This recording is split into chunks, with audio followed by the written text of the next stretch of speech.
వచ్చిన ప్రతి ఒక్కరూనైనా ప్రభా నేర్చుకునేవారుగా, నీ నామాన్ని మహిమ తెచ్చుకునేవారుగా ఉండేలాగా సహాయం చేయమని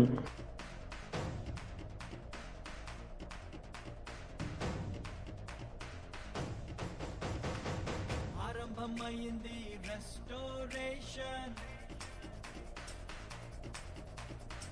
నా జీవితంలో నా న్యూ సెన్సేషన్.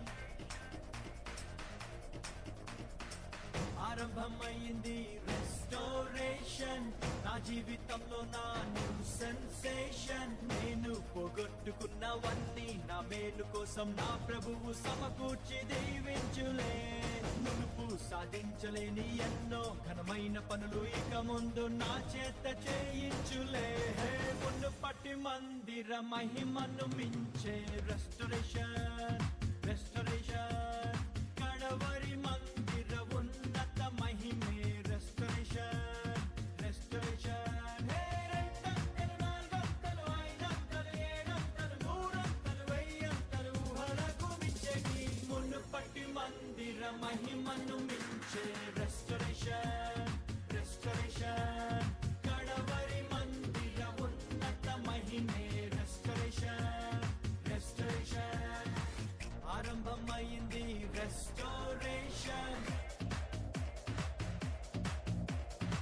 నా జీవితంలో ఏం చేస్తున్నాడంటే ఈ రోజు నా రోజు ఆయన ముందు ఒప్పుకుని అయ్యా నీ చెప్పి నన్ను ఈ లోకంలో సృష్టించావు కదా, ఇలా లోకం ఉంటుంది. ప్రతి ఒక్కరికి ఒక్కొక్క ఉంది. ప్రతి ఒక్కొక్క జీవితాన్ని మన కొన్ని వస్తువులు తయారు చేస్తాం. బుద్ధి ఎందుకు కూర్చున్నాడు, మౌత్ ఎందుకు అలాంటి బాక్సులు కొట్టడానికి, బయట చదవడానికి కొన్ని ఉన్నాయి. స్కూళ్ళు వెళ్ళి చదువు నేర్చుకోవడానికి. మరి మనం ఇవన్నీ దేవుడు సృష్టించాడు. ఒక్కొక్కటి ఒక్కొక్క పని ఉంటుంది. గ్యాస్ పెట్టడానికి, గాలి రావడానికి, కరెంట్ పాస్ కావడానికి, వెళ్ళడానికి దొరికి. మరి మనం నీకు నాకు ఒక్కొక్క గమ్యం, అది పరలోక రాజ్యం. ఆ పరలోక రాజ్యంలో వెళ్ళాలంటే ఏం చేయాలి?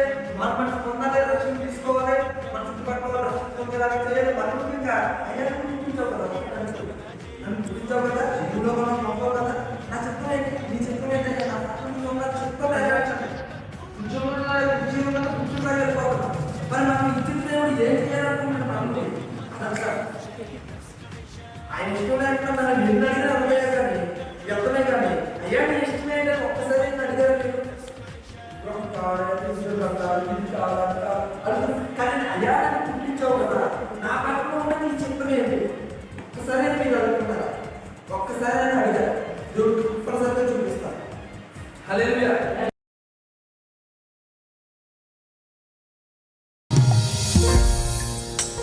తన దాసుని బలపరిచి ఈ దినము ఇది